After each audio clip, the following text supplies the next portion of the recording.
All right, guys, I got to do something for full disclosure, and this is just to make me sleep well at night. All right, this is something the kids call Twitter on something called an iPhone connected to something called the internet.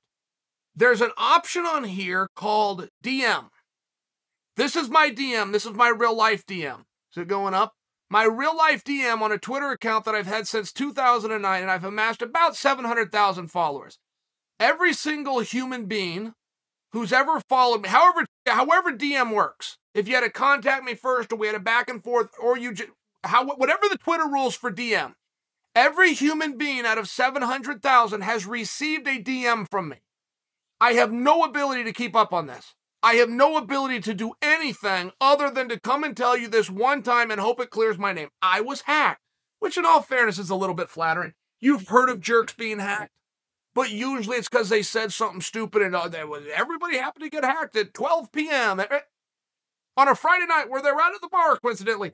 I really got hacked. I was in New York. I got hacked. Now, the good news is whoever hacked me, all he did is try to sell everybody in my DM box a PlayStation 5 in exchange for Bitcoin today. So I got all sorts of messages from you guys saying, Chael, can you send the tracking number? What is this shipping number? Which leads me to believe, if I followed those DMs up more, you sent some Bitcoin to some wallet you think is attached to me and you're getting a PlayStation 5. I don't have a PlayStation 5. If I had PlayStation 5s and I could cover the spread here, I would send every single one of you who've even been falsely led to believe you're going to get. I don't have a PlayStation 5, let alone 5,000 PlayStation 5s. I'm never going to have them. I'm 44 years old. I won't own one for myself. I'm just letting you know, there's no PlayStation coming. However they got you, and I'm sorry. And that's about a $550 hit. So hopefully of all those thousands of messages I just scroll, hopefully this is very few. And I swear to goodness, if it counts, I mean, they say it's the thought that counts. If I had a way to pay, I would. I don't. I will never find you. I will never go through these DMs. The first thing I did when I got my Twitter back was check my DMs, see that I'm behind thousands of messages. So I can either go through every here and there, hope to make it right, or I can just make one broad stroke and tell you I'm starting Twitter over today. I'm starting Twitter over today. If we have any kind of a back and forth in DM, and a lot of you reach out to me, particularly young athletes that want on submission undergrad, you got to do it again. I am deleting them all. I am cleaning out the box. I'm starting over at square nothing. All you're getting is this excuse/apology and a promise that if you're waiting on a PS5, maybe in time for the holidays, you better call Walmart. You better go somewhere else because old Chael isn't doing it. Now, speaking of things that are weird that happened to me over the weekend, I could not help but notice the genius/doofus that is Conor McGregor, and I don't know which way to fall. I've been a big fan of the performer and the work that is Conor McGregor.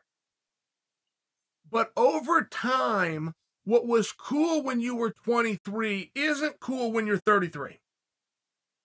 It's just a reality.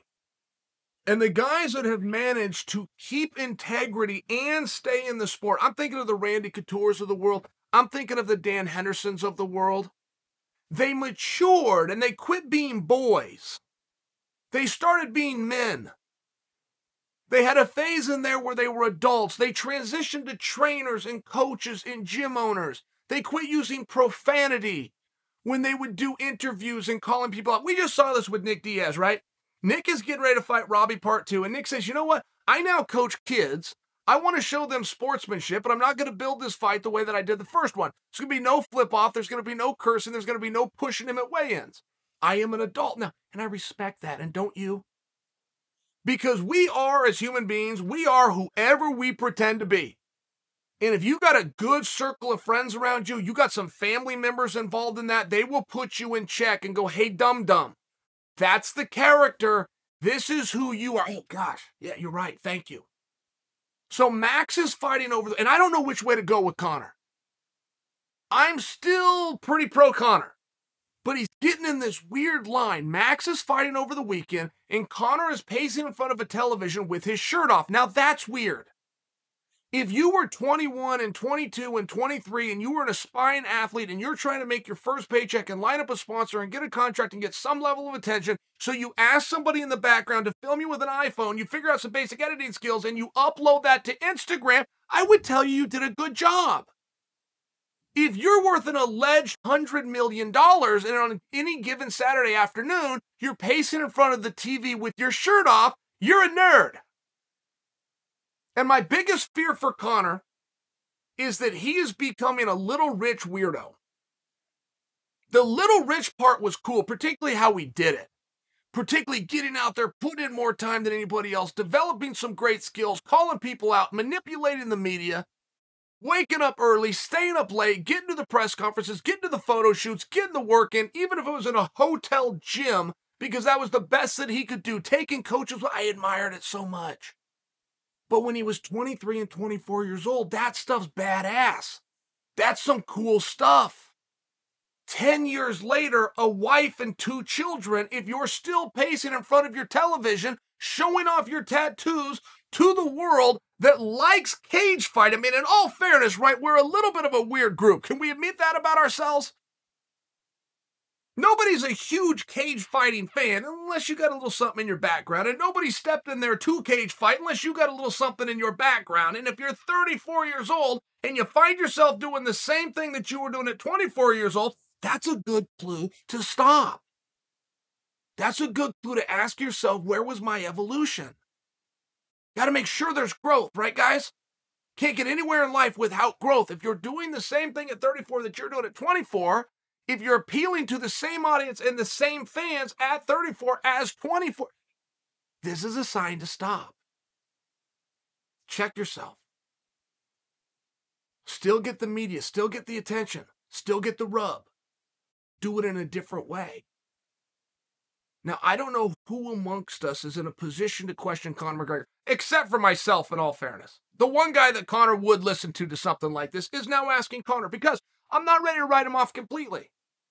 Conor McGregor, yet again, on a pay-per-view or on a free TV, which comes along 4 times a month, has found a way to make himself the center of attention.